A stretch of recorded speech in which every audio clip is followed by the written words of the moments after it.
なんだっけ?日本語忘れちゃった。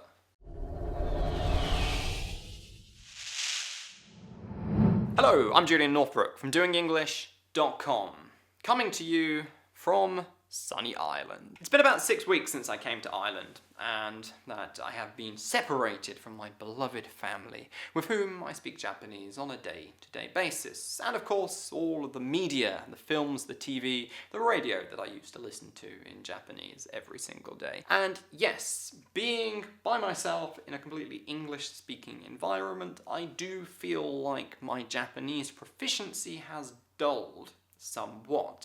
I am not worried about this at all, because I know exactly what to do to bring it right back up in record time. And I do get that this is a real concern for a lot of people, and that's what I'm going to talk about here in this video. Perhaps you lived in an English-speaking country and you've just gone back to your home country, either temporarily or permanently. Perhaps you were working in an international company and used English on a day-to-day basis there, and you've now left that job and gone to something different in your native language. Whatever the reason, you may find yourself in a situation where suddenly you're not exposed to English on a day-to-day basis. You're not using English as much as you used to, and you feel like you're going to forget everything. And like I said, this is a real concern. It's a real worry for many, many people. First and foremost, don't worry too much. You never actually forget something that you've learned. This dulling of your proficiency is a result of the way that the brain works, the way that it manages multiple languages. Basically, if you've got English in your head and you're not using English right now, what your brain's going to do is it's almost going to push it to one side, put it to sleep, sedate it somewhat, so that it's, again, out of the way, so that it's not draining precious cognitive resources, which can be allocated much better to something that is immediately in front of us, that we've got to get done now. What this means then is that your English, it doesn't disappear, it's just a little bit tired and a little bit sleepy. So what you've got to do is you've got to wake it up, and that is pretty simple to do.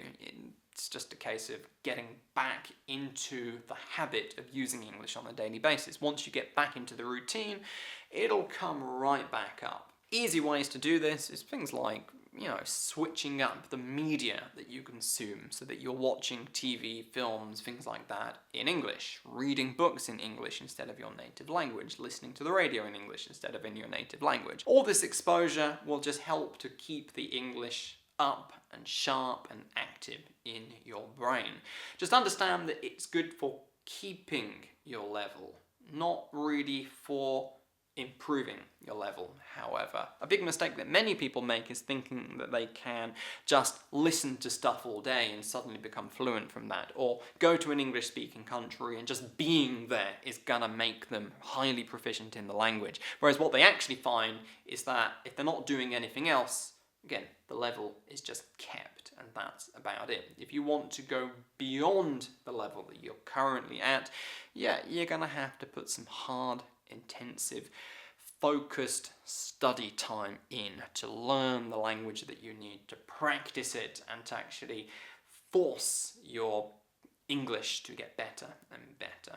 That, however, is a topic for another day. That's about all we've got time for today's video. So this is me, Julian Northbrook, signing out from another one. If you found this useful, give it a nice big old thumbs up. If you thought it was crap, whatever, give it a thumbs up anyway. If you haven't read my book, Master English Fast, An Uncommon Guide to Speaking Extraordinary English, check it out at masterenglishfast.com. It'll show you step by simple step exactly what you've got to do to bring your English level up to the level of mastery. It's a good one. Like I said, check it out. Bye-bye.